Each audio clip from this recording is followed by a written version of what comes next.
testing out, Ritu? Yeah, we started recording. Thank you. Cool. Thank you. All right. All the attendees, go ahead and put us a comment. We would love to see where are you joining this from. See folks typing in. I'm from Arizona, if you're curious. And Rima is joining us right now. She's traveling all the time. She's from India. She's joining us from India.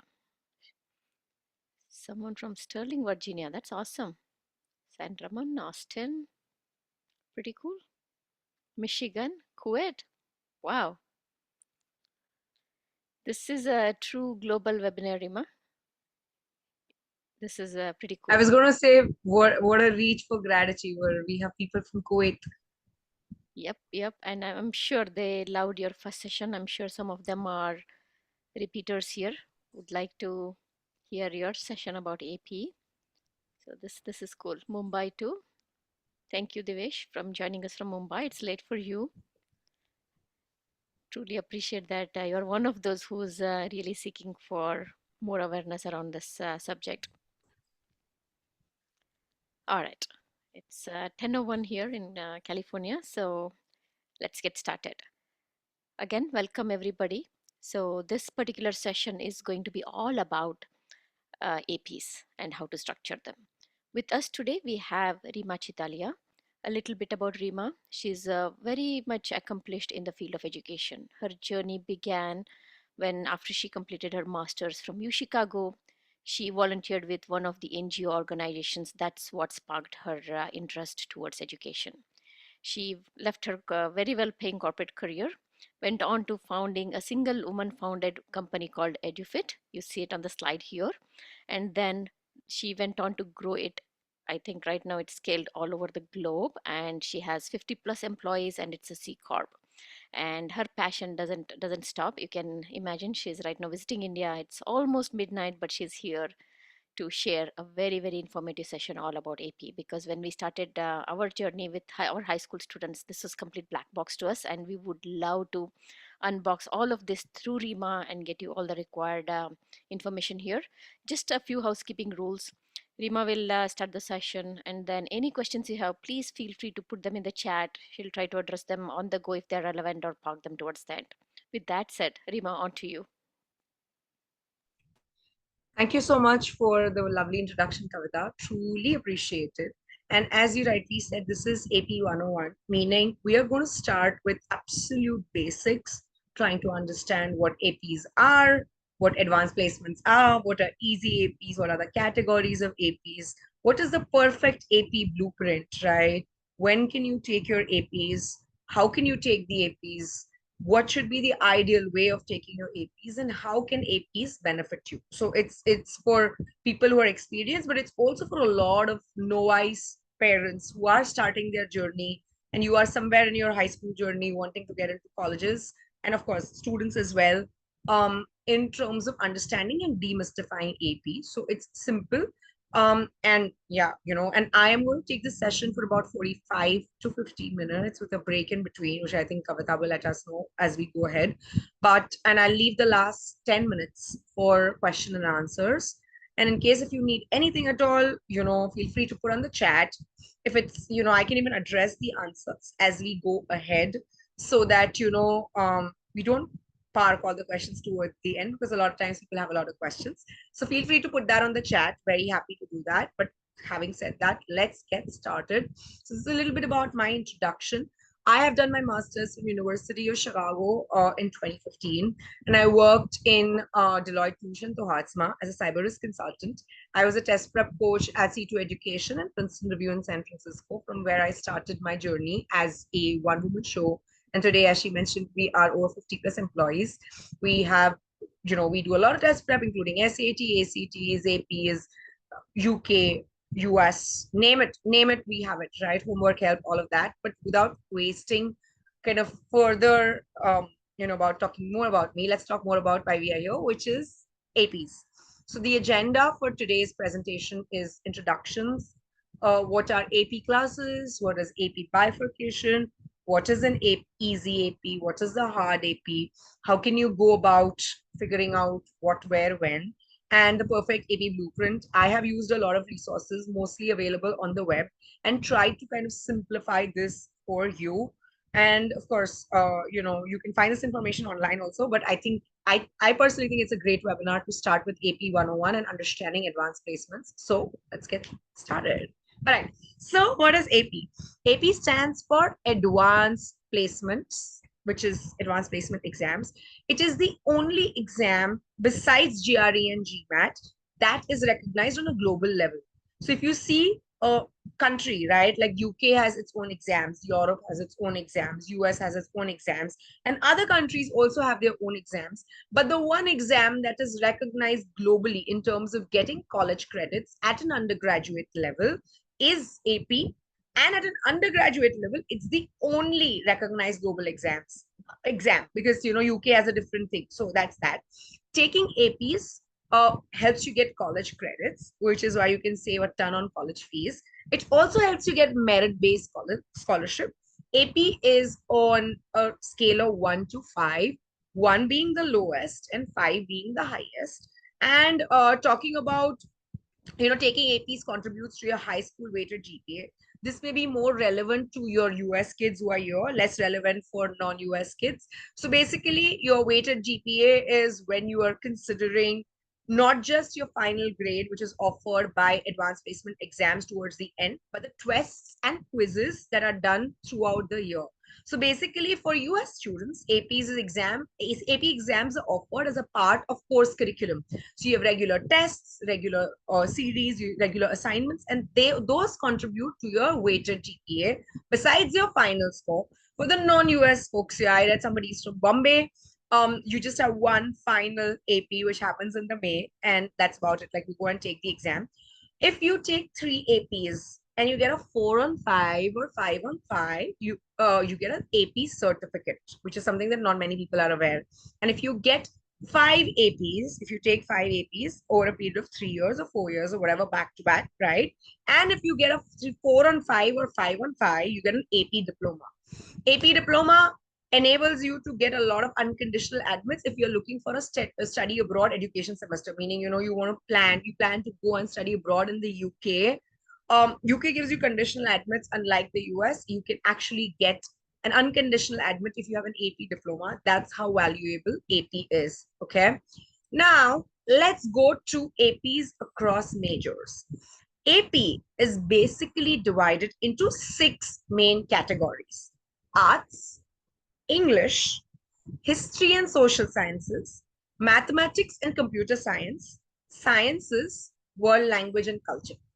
Any and every AP that you can see that is offered by College Board can only be divided in these 6 categories. And then there are subcategories in there where, each of these APs fall in. And we will be talking about each of those subcategories as well. What kind of AP should you be taking for, you should be looking at 2 things you can think about. One is take APs that are more relevant to your majors if you're looking at a non-IB curriculum. If you are looking at an IB curriculum, you can leave those out. And secondly, AP help you build more diversity, show more rigor in your profile. So you can club easy APs with not so easy APs and come up with a very, very resilient profile. Usually when I speak with my Californian kids, I ask them how many APs they've done, right? And they'll be like, oh, I've done like 15 APs. And a lot of these APs actually taken in their 11th grade, and it makes the curriculum very aggressive.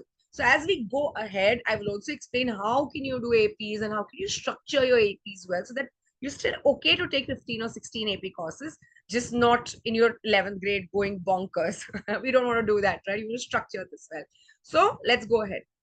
AP bifurcation across different categories, the 6 categories. Let's talk about AP Arts. Within AP Arts, you have 3 major APs, which is AP Studio Art, AP Music Theory, and AP Art History. This is in the order of easy to hard. That's how I've written. So 1 is easy, 2 is medium, 3 is hard, right? And that will follow throughout the slide. When you look at AP Studio Art, this is basically focused on creative expression and technical skills. If you generally have some artistic inclination, like you want to go for visual arts kind of a major, This would be a great art to be in if you want to go in some kind of product designing, one of the best courses for the new school, which is Parsons. This is a good major for you. It's supposed to be easy. It's not supposed to consume too much of your time. And as long as you have some idea how and what the art looks like, you can look for AP studio art. Second one, which is mediocrely difficult, is AP music theory. This is not where you're actually singing and giving a musical exam, right? A lot of people think if you're doing Trinity, you can do this. No. This actually requires you to have the understanding of musical notations. You know how you have those, how they do that, like Saregama or whatever's there, right? So you need to know the musical notations and you need to know the composition. If you are somebody who's familiar with the nuances of music, then AP music theory is for you. If you're somebody who is like just wanting to do something because you want to do something different, you may find this little difficult, right? The third and the hardest AP in the AP arts category is the AP art history. This is extremely tough. A lot of people want to take it. It's also very difficult to find tutors for AP art history because it involves a lot of memorization across art moments, right? And critical analysis. So let's say you're talking about art from French Revolution. You're talking from art from American Revolution, Civil War. You're talking about art from European times. It's not something that you can know. It's not something that you will just know by looking at it or feeling it. You need to really memorize it. This is the art piece that comes to this point in time. What is the historical significance of it? What is the critical analysis of it? It requires you to have deep understanding of culture and more than anything, extremely strong writing skills. So if you're not an arts person, you don't care about what happened in the history, please don't take this AP. This is not for you. This is people who are into hardcore arts, right? The performing arts, visual arts. This is the place, this is the AP that you should be taking, and it will definitely contribute to a college credit. Second one is again AP English, easy to hard. As a standard rule of thumb, there are two APs here, right? For anything, language and literature. Language is always easy. Literature is always hard. So a lot of times people think, oh, which is easy, which is hard. It's standard. There is no, even if you look at Chinese or other, a lot of other APs that are there, which we will discuss. Language is always easy. Literature is always hard, right? In language, AP English, language and composition, it basically talks about developing argumentation skills and focuses on non-fiction. If you're somebody who's into persuasive writing, right, you'll find AP language relatively easy. This is something that a person would probably want to pursue journalism or law. This is a great course to pursue because you can write about arguments, you can talk about, writing, persuasive writing. This is the AP language and composition course. The harder part of this would be AP English and composition. It involves studying a lot of literary work, right? Like novels, poetry, plays. So you'll probably be studying Shakespeare, which is like one of the most famous ones. But there are a lot of other authors, like, the sisters, right? I forgot the name, the one who's written Wuthering Heights, Emily and Charlotte Bronte, right? So a lot of people even do that. And there are quite a few authors from Renaissance time. You need to understand what is the analysis of it, the interpretation of it, the underlying literary devices of it. This is always going to be harder until you're somebody who has that poetic inclination.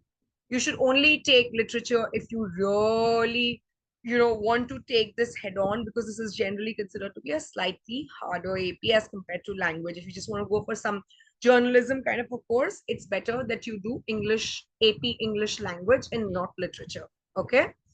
The third one, and I think this is the one that is the most interesting. A lot of people have asked me about it, is AP history. This is from easy to hard, right?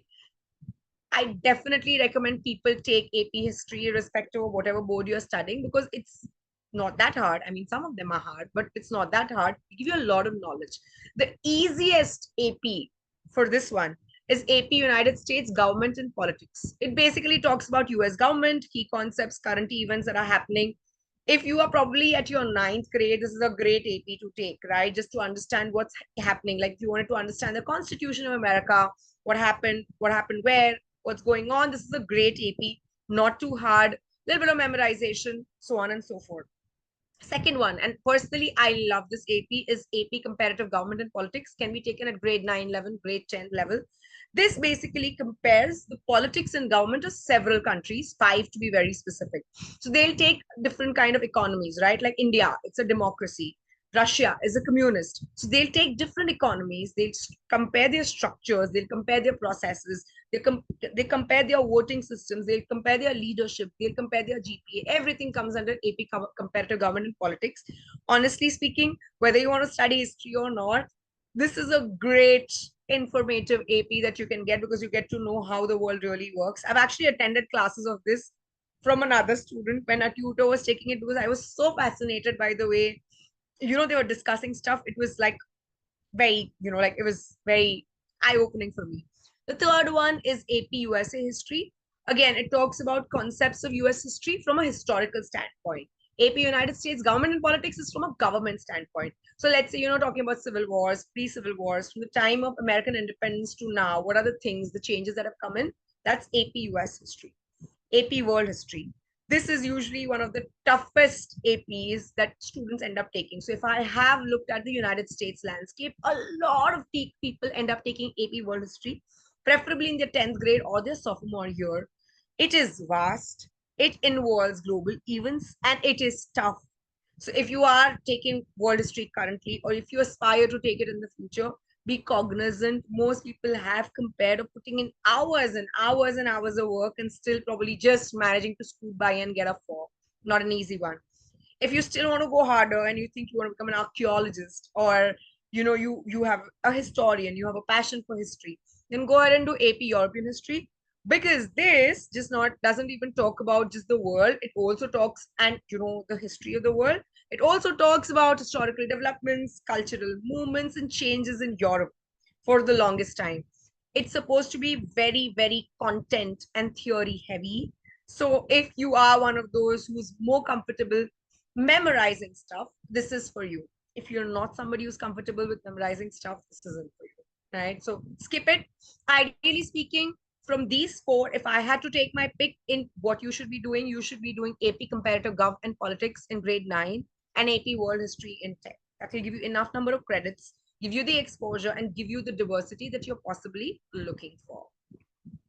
This is what is a graph. Again, as I said, I kind of picked it up from the web. So this is AP world history, AP US history, European history. This is a time versus difficulty graph.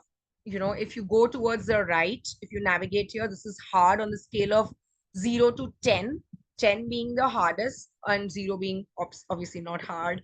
And then this is the amount of time that a student would spend actually doing the course, right? Usually if something is in upward of 7.5 as a standard rule of thumb, we recommend that you should do this in your 11th or 12th grade. Upward of 6.5, you can do this in your 11th grade. Upward of 5.5, very easily doable in your 10th grade. Not easily, but it is doable in your 10th grade. And then, lower than 5.5, you can do it in your 9th grade. The bubble size here indicates how many people take that AP for that particular, like for the whole world. And of course, you can see, right, European history is the smallest part, which is here. The two biggest ones are US history and world history, and can be taken, US history and world history can definitely be taken in your 10th grade. There is, I think there's one more graph after this. Yeah, I think it's somewhere else. So yeah, I think AP Comparative Government and Politics and everything else comes around this bubble. We'll see a more comparative analysis when we go to the next set of slides, which you will see. The next one is AP Social Sciences. I love these. These are the easiest APs that you can take. Psychology, micro and macro. Please take them in your 9th and 10th grade. Absolutely easy to crack. You may not require even any tutoring or external help. Psychology talks about human behavior. Macroeconomics talks about how different economies and inflation and, things come together. Microeconomics talks about US in general and talks about minor things like, consumers, firms, their interactions. Super easy APs. Take them in your 9th and 10th grade and get away with it. Like, I personally love them and very easy to cope up with. Some even take psychology in 9th grade. It's super easy. Most of the week, I've not come across a single person who said they don't like AP psychology. It's that because at the end of the day, you're studying about human mind and all of those things. So yeah, that's AP psychology. AP mathematics, my favorite one, right? And a lot of people ask about that. It entails again three things: AP stats, AP AB calculus, AP BC calculus. AP stats is and there's also pre-calculus. So if I had to put pre-calculus here, which I think I've forgotten to put, would be one. AP stats would be two. AP calculus AB would be three, and AP calculus BC would be four. Pre-calculus is something that you can start in ninth grade, even though you may not be acquainted to calculus so much because nobody learns calculus in ninth grade, but it will set your concepts really clear for pre-calculus. Statistics is basically, you know, how you talk about computation, a mean, median, mode. Usually an easy course can be taken in your 10th grade easily without, you know, kind of any difficulty. If you're somebody who plans to go for a data science major or anything related to data, AP Stats gives you a solid base for that, and do AP Stats is easier. AB Calculus is considered at the fundamental level. You learn calculus, you learn derivatives, limits, basics, integration. If you aspire to go into an business kind of a major, right, and still want to do AP, you can do AP AB calculus. If you just look at AP BC calculus, AP BC calculus is a little lower AP AB calculus. So it has the entire curriculum for AP AB calculus plus advanced modules like integration, series, polar. This is a module that this is the AP that we recommend for hardcore math majors, right? Like you want to go for engineering, do BC calculus. If you want to go for a mathematics major, do BC calculus. If you want to go for financial engineering, do BC calculus. If you want to go for economics, veering towards mathematical modeling, do BC calculus. Anything that is math heavy is BC calculus. You need to do it. It is actually one of the hardest APs that you can do.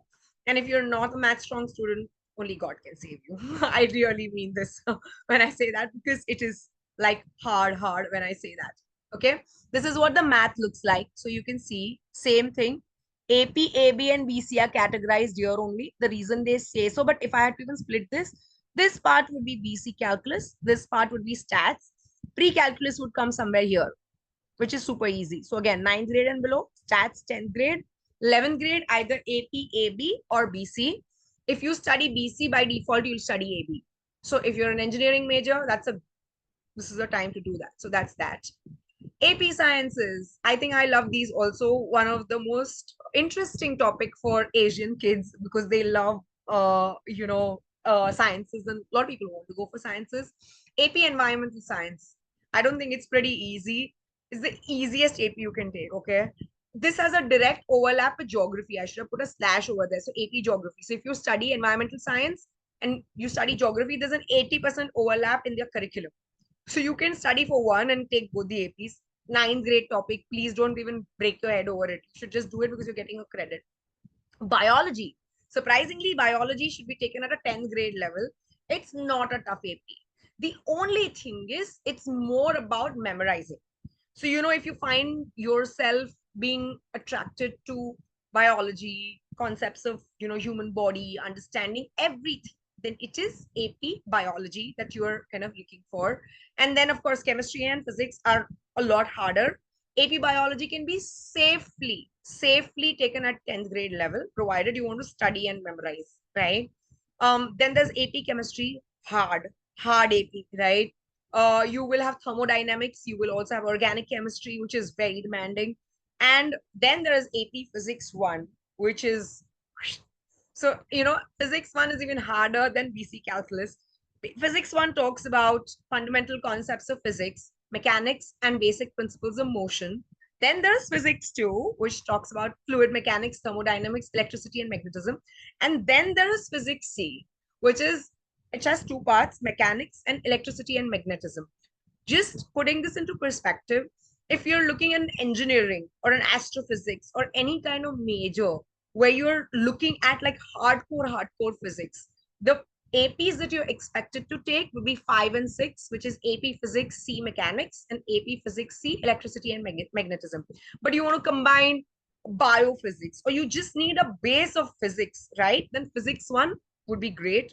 If you're very good, then Physics 2. Remember, Physics 1 is like first floor, physics 2 is second floor, physics C, mechanics is third floor, and electricity and magnetism is fourth floor. Meaning, if you study electricity and magnetism, you will have studied 1, 2, 3, and then you'll study 4. So, if you are eventually planning to take electricity and magnetism, physics 1 can serve as a great base because now you are not just going at harder concepts, you're possibly looking at easier one at a more easy rate.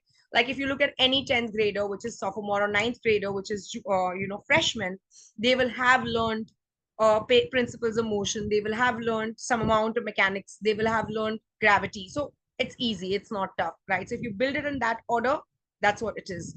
Look at that. So this is putting everything in this thing. Psychology comes here. It's 3.5. This data was tested over 1,500 kids, by the way. And all of them rated it with a 3.5. That's what I meant when I was like, anybody can do it. Environmental science and geography both fall here, 4.5, right? Again, can be taken in your ninth grade. In fact, if marks were counted up before ninth grade, meaning before your high school year, you could have even taken it there. Biology falls here, chemistry falls here. So see, you can see, as I said, between 5.5 and 6.5, something that you can take at 10th grade level. Chemistry, 7.5. This is actually physics. I think you'll see it in the next slide. See, physics 2, physics 1, mechanics, and electricity and magnetism. The hardest AP on this spectrum is electricity and magnetism. BC calculus is also here. Electricity and magnetism falls here. So if you can manage to take electricity and magnetism, and if you can manage to crack electricity and magnetism and get a 4 also, believe me, colleges in your journey revert it to another level altogether. If you want to go for an engineering major, do electricity and magnetism. You can also see this is one of the smaller bubbles, which means the number of students who take E&M and pass are also very, very, very, very low.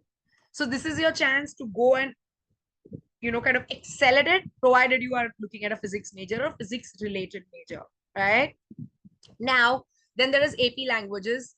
This is not in the order of easy to hard. In my opinion, all of these are easy if you're native speakers, right? Like if you're Spanish, you are going to find AP Spanish and culture easy.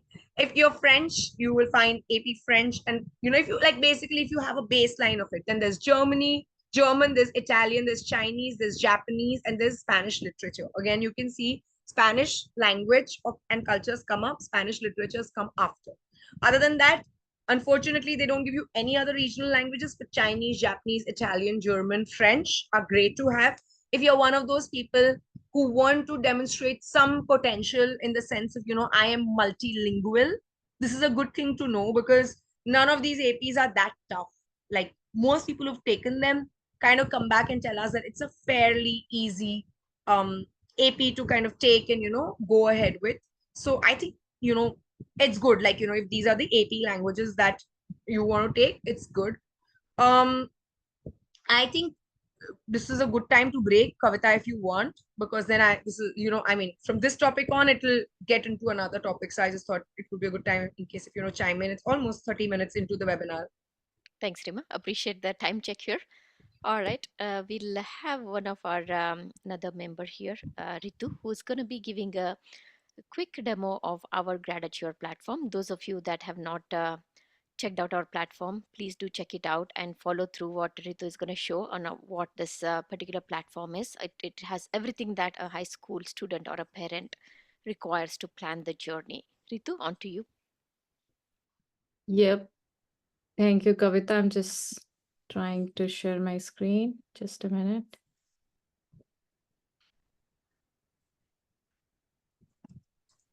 While Ritu shares, we have some great questions there. Definitely, super useful questions. We'll park them towards the end because those might have follow-up questions and so on. Kavita, can you share my screen? Yep, we can see your screen. Okay, perfect. So first of all, thanks, Rima, for sharing such insightful information about AP courses and their complexity level with our audience. I'm finding it extremely useful. Thank you so much. And hey, everyone, this is Ritu here, one of the member of Gratitude core team.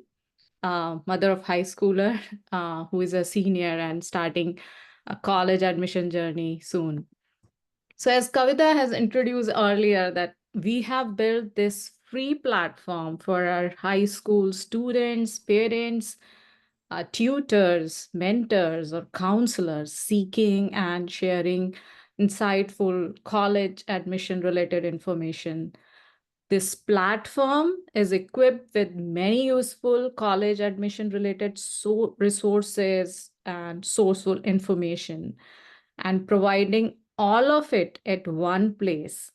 That's the whole motive of our providing this platform to everyone. So you can have everything, all kind of information at one place. So let me give you a quick walkthrough about our website.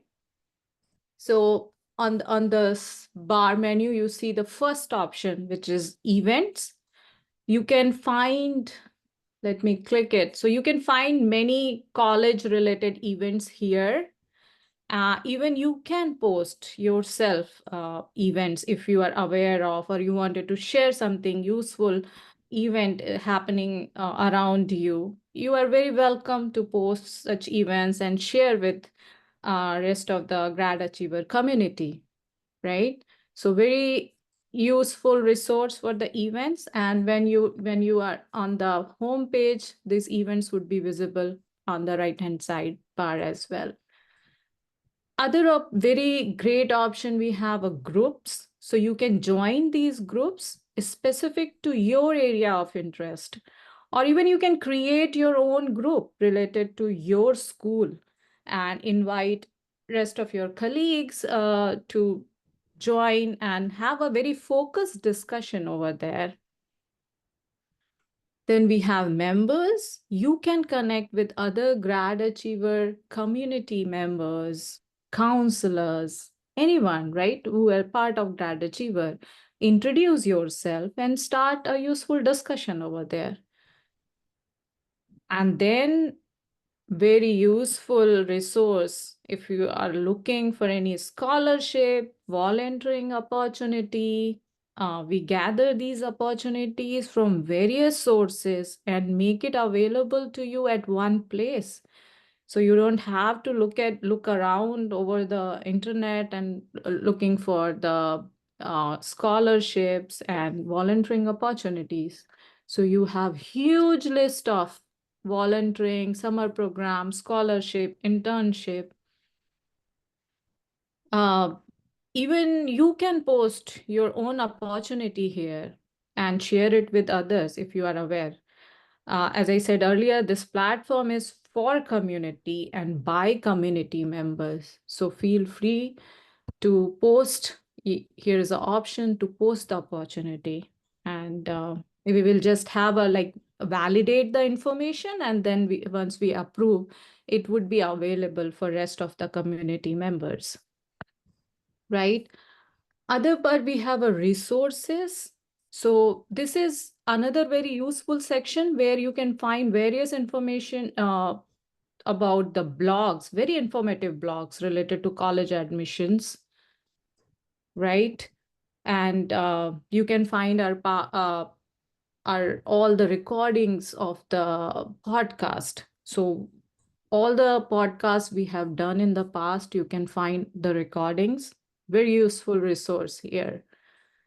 And you can find the counselors and tutors here and get their details. Even you can share the feedback about the counselors if you have connected with them in the past, give them the rating, and share the feedback with rest of the community members. And it's a great platform to connect with the counselors. So we have a huge list of counselors who have given a very useful podcast in the past for grad achiever community members. So feel free to connect with them. Then we have a course selection. Inside the resource section, we have a HS course selection. This is a useful for students who want to pursue their career in a specific, direction, but really don't know what are the courses they should be selecting in their 4-year college journey. So by selecting it, like you really laid out your 4-year plan for with the right elective, so you can make the right decision. So this is a very like just select your area of passion, and then it will lay out all 4-year plan. Very useful information. Like what are the okay. So what are the subjects you should be choosing? What are the electives which are required for that specific career? So I request all of you to just come explore a lot of rich options we have in this website. Another useful, we have a GPA, UC GPA calculator. You also have like uh, UC specific GPA calculator, since UC calculate the GPA very differently than rest of the colleges. So it takes into account the difficulty of courses you have taken and assign extra points for honors and AP and all the transferable college courses. So you can just check any point of time how UC calculates the GPA. Then we have a my plan section where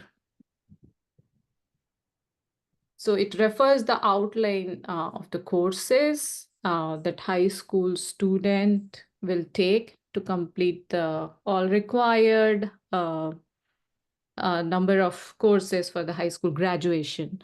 So 4-year plan allows student to like personalize their high school schedule, incorporate classes that will get their future college majors and career to ensure that graduate with the high school on time.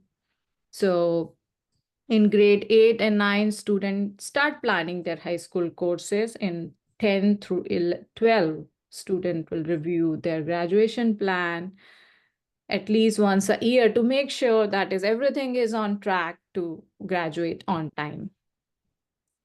And last but not the least, career quiz. This quiz allow students to explore their interest, strength, passion, helping them to gain deeper understanding on themselves, like what drives them. This quiz basically introduce students to wide career cluster and expose them through very interested career path, which may have to like they have yet to figure it out. So I would suggest to start with it as soon as possible to understand your career path if you are in 8th or 9th grade. And it can serve a foundation for your educational planning.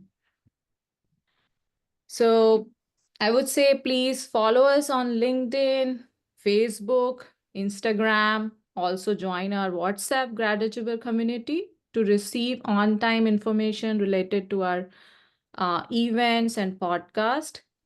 Also, we would like to hear your feedback related to this platform and how we can improve it and add more meaningful resources to it. So thank you everyone for giving your very valuable time, and it's over to Reena back. Thank you.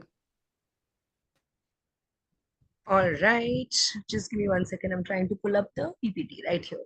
Make it into slideshow and let's start. Okay, so back to AP 101. And I think a few of the questions that I see on the chat will also be answered as we go into this. And then, of course, we can leave the last 10 minutes for taking more questions. I see a lot of them, and I also have answers to them. So let's start with that. So this is actually a comparative analysis of the complete easiest to hardest AP classes. On the scale of rigor, you can see left, right, left being like 2.5 being the lowest, and of course 7.5 being the hardest, 8.5 whatever. And then this is the time. Here you can see, as I said, anything upward of 7.5 is your 11th grade or maybe even 12th grade. This is all your 11th grade. This is your 10th grade. Below 5.5, you can all take your in your ninth grade as well. This is, as you can see, right? The easiest is computer science A and computer science principle. Your human geography, psychology, AP government comparative and politics falls here. Your art history falls here. There's research and seminar. I actually didn't speak about it because very few people take it, but I can talk about it over there later on as well. Your macro, micro economics, Spanish language, English language, um, you know, environmental science falls here. Your US history and comparative, I mean, world history falls here. Your European history is here. Then comes your sciences here, and somewhere around this corner should also be your math. So your math and sciences fall here. Oopsie. Yeah, is there. I think if you want, you guys can take a screenshot of this so that you understand planning well. And you can see everything in one view because there's very few things that actually show you all the AP in one frame, right? All of them easy to hard, time for prep. So it's a great thing if you want to take a picture. If you want to do this, it is definitely going to help you. So that's that. If you want, I can share a picture with Kavita and everybody else from the Grad Achiever team as well. They can post it, whatever. Or this is going to go any which ways over there. This also, by the way, indicates the pass rate. Huh? So like less than 50% is physics one. 50 to 54% is English. 55 to 64% is these like Spanish and literature.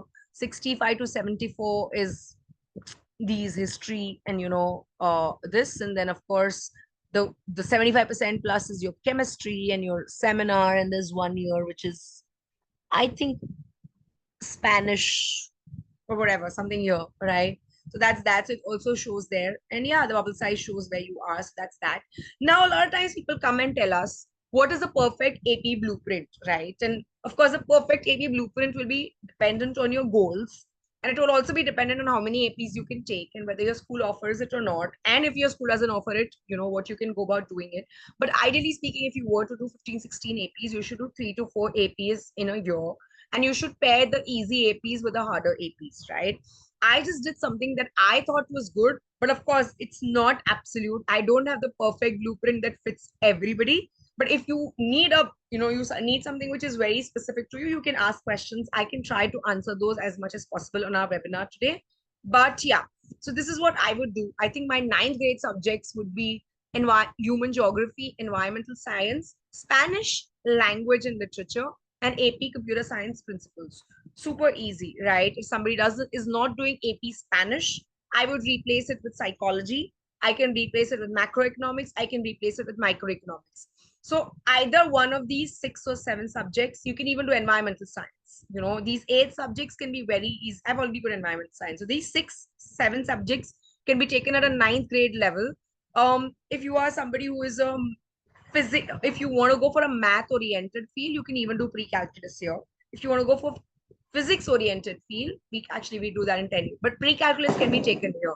So one of these 8, right? Human geography, environmental science, Spanish language and literature, computer science principle, economics, macroeconomics and microeconomics, psychology, and free calculus. I think those would make a great choice in ninth grade, depending on where you are, what your goals are. For your 10th grade, AP World History, AP Language and Composition, AP Statistics, and AP Biology. If I had to give you optional subjects here, I would look at Physics 1. I would look at, AP AB Calculus, if you're a math-oriented student. I would even look at, wait, let me go back here and I can look at this here. I would also look at computer science A, if I have not written it. Yeah, computer science A would make a good fit for 10th grade. And I would also look at, I would say US history. That also falls here. So, one of these 7, 8 subjects would make a great fit for 10th grade. The reason I say a great fit is because it's a good combination of easy and hard, right? Like biology is hard, world history is hard, but language and composition is easy. Stats is easy. Physics 1 is relatively easy considering you want to go for a physics major. So yeah, I mean, you could use it in this combination. 11th grade, AP US history. because it's very easy. That's why I put it here, and I put world history before. AP Chemistry, AP Calculus, AP Physics 1. But if you've done AP Physics 1 in 10th grade, you can do Physics 2 or Mechanics here. You can also alternatively choose this and pair this with biology. You can look at slightly harder subjects here, like, European history, music theory, those that fall in the 11th grade zone, in case if those are the majors that you are going to opt for, which is your 11th grade. And then your 12th grade would be AP US Comparative Government and Politics. If you see on this, it's actually your right? Comparative government and politics. But as I said I will mix easy with hard, so it's not too hard for you. AP Literature and Composition, harder one. Mechanics, if you've done before, then electricity and magnetism will come here. If you're not done, you can do both of them together, because electricity and magnetism is an extension of mechanics. Another great option will be AP Calculus BC, right? You can also choose psychology here to mix and match. So I think the goal to design your ideal blueprint would be keeping your harder APs in mind, keeping your easier APs in mind. Basis this, like I was able to tell you just looking at this, right? And keeping your major in mind, like what is the major that you really want to opt for? What is it that you're seeking from a college? Another great way is to check your first year curriculum and your second year curriculum, freshman, sophomore curriculum of your prospective colleges, and go and ask an admissions officer, which are the APs, if taken, would give you credits at a college level, right? That ways you can pick and choose, because if you get college credits, then did I miss something? Sorry. Yeah, okay. So if you get college credits, then you're saving on college fees, which is like great. So that would be another ideal way. You can look at Office of Undergraduate Admissions, talk to the recruitment officer for your state. There is a state-wise recruitment officer for every college that is there. So find out somebody who's more local. Mostly these recruitment officers are very familiar with the history of the of the state. They're very familiar, and I don't mean like literal history, I mean like educational history, right? Like how privileged the state is, what is the academic background of people living here, what is the financial background. So they design everything around that, and you can use this to kind of design your blueprint. I think AP classes, I'll answer some couple of Q&As here, which I think will be important, and then we take the questions. AP classes are offered through your school. In case if you are a US citizen, for a non-US citizen, they are offered directly through college. I mean, if you are in US, not US citizen, sorry. If you're not in US, if you are not in US, you can directly sign up for it on College Board. What if your school doesn't offer an AP? This is one of the most or is not allowed to take AP. There is a website which I'm going to paste here, which is known as the AP course ledger website, right? Here it lists all the schools and all the APs that are conducted. So let's say you are in grade 9 and you aspire to do an AP, and that AP is not available in your school, or your school is forbidding you from taking an AP at a grade 9 level. Go and speak with your school coordinator. Find a school in your vicinity that is allowing that AP. Figure it out with them if a student from outside of the school can come in by preparing by themselves and go and take an AP. It's not the very first time where a school's not offering an AP and a student is still managed to take an AP. So if you are in the US, it is possible to take an AP using the AP Ledger website. I picked up this link directly from College Board. So it is the most legit website that you can get. You can put in stuff over here and you will be able to figure out everything. How many attempts to AP one can take? I think the ideal answer should be one, because you can't undo APs, meaning let's say you take an AP and then you repeat your AP because you've gotten a lower grade, then you'll have to list your uh, complete educational background, meaning what you got before and what you got now. So that's that. Time period needed for preparation. Most ideal APs fall between 30 hours and 60 to 70 hours. Physics getting most aggressive as high as 80 to 90 hours of prep for physics, C mechanics, and 80 to 90 hours of prep for mechanics. So yes, the more aggressive it is, the more time it will take. And I think I answered most of the questions here. In case if you have more questions, this is my number, this is my email ID, and I think I see a lot of questions, which people are asking. So I think we can get started from the beginning. which was, I think, initially, which is Abhinav's question, which says, in our school, you can't take any AP in ninth grade. I think I already answered, right? If you want to take it, go through to the AP Ledger website, you should be able to take it. Can you please give us some contextual understanding later of how to maximize AP classes right from ninth grade? I think my blueprint did that job. If you have anything which is very, very specific, feel free to put that in the comments, in the chat section. Especially if you're self-driven and can study concepts ourselves. If you are self-driven and can study concepts yourself, please feel free to take the harder APs early on.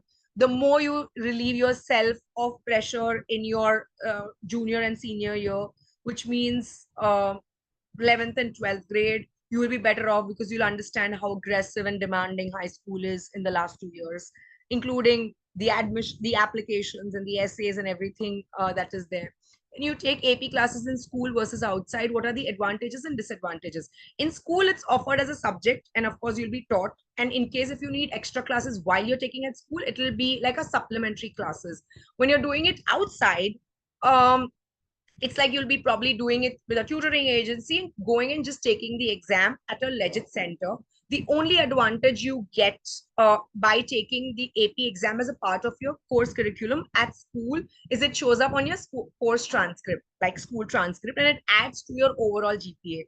So if you do well, your overall GPA will go up, otherwise it will go down. If you take APs otherwise and just do it from outside, it will not show up in your transcript, but will the colleges, prospective colleges, consider the one that's taken from outside and not as a part of school? 100%. Will you be given college credits equally? 100%. But it'll just not show up on your transcript because it was not taken at your school under the school umbrella. Please suggest AP choices for a student who's interested in business majors but not a fan of math. I don't think dropping math is very wise. You should at least do like an AP, AB calculus, if not BC. But a good major for like good APs would be macro and microeconomics. Those are the ones that closely align. You can even look at psychology, because business and psychology tie very closely together. These could be some major oriented APs. You can demonstrate a wider width of APs when you take more APs. Then is there an app or a website? I think Ritu's already answered that. How can a high school student sign up for UC Scouts? Do we need an approval from school? Which plan to take if the students wants to self-study? I apologize, but I'm not very aware of UC Scouts in this perspective. I can do some research and get back to you, but I don't want to give you information that I am not aware of. If anybody from Ritu, Kavita, or Surbi is aware, feel free to chime in. I am not the right person for this question. Yeah, sorry, not aware of it either. Maybe you guys can I'll post find this out. question on the Gratitude platform. I'm sure, a lot of folks out there have some information to keep it interactive and share what they know. Perfect. What if our school doesn't offer an AP you want to take? AP Ledger, already spoken about. What is an IB program? IB is an international baccalaureate program which is recognized globally. It's a Geneva-based program. And IB requires you to take 6 subjects minimum, which is 3 at HL, which is higher level, and 6 at standard level. An AP HL subject is equivalent to an AP. An IB HL subject is equivalent to an AP. IB schools are mostly private schools. So you may find a lot of schools in the Bay and otherwise which offer the IB program. We can actually do a webinar on that, demystifying the IB program, but it's not, IB program is different from your US high school curriculum, which is in your district or offered by whatever, that is governed by districts. IB is governed by the Geneva board. What happens if you fail? Would you still go on the transcript, or you have a choice? I don't think you have a choice. It goes on your transcript if you fail, and you can't even mend it. You have to list it. So be very careful on what you sign up for. What are pros and cons of AP enrollment courses versus dual enrollment? Can you clarify what you mean by dual enrollment?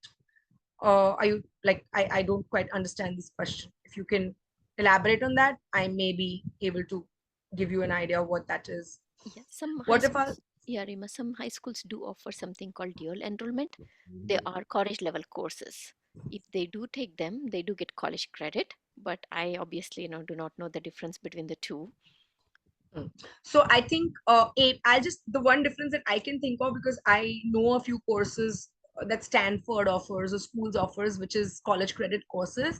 AP is something which is universally accepted in any college. Like, you don't have to go and check whether you will get credits for this or not. With dual enrollment, I personally feel that they may come back and say you'll only get so many credits. With AP, there's a standard system put in place saying that you get a 5 on 5, you'll get so many credits.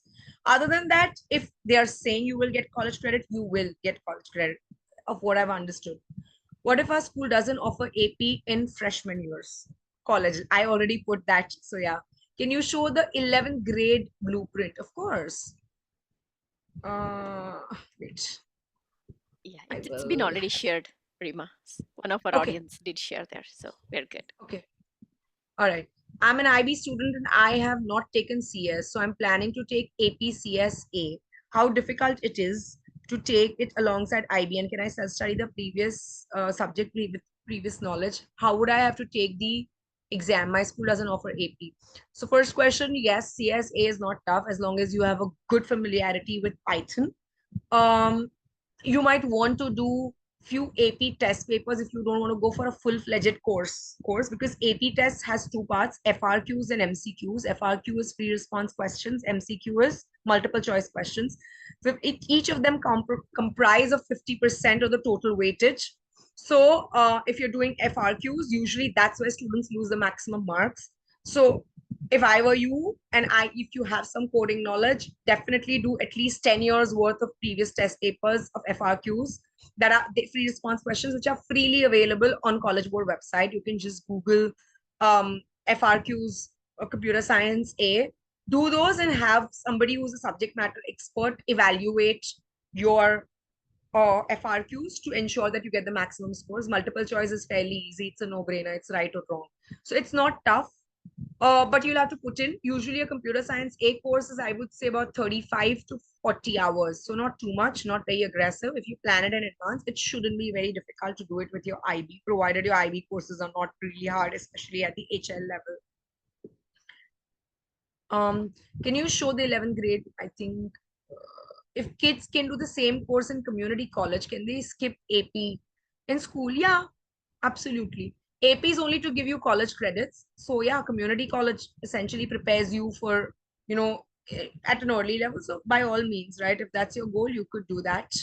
Can you send the slides? Is it, or it's easier to take AP in school or outside of school? I think easier in school, because not every school may allow you to may entertain students from outside. So if you are in the US, yes, it will be easier to take AP in the school versus outside of the school. Where can I find these slides? Grade 11 blueprint.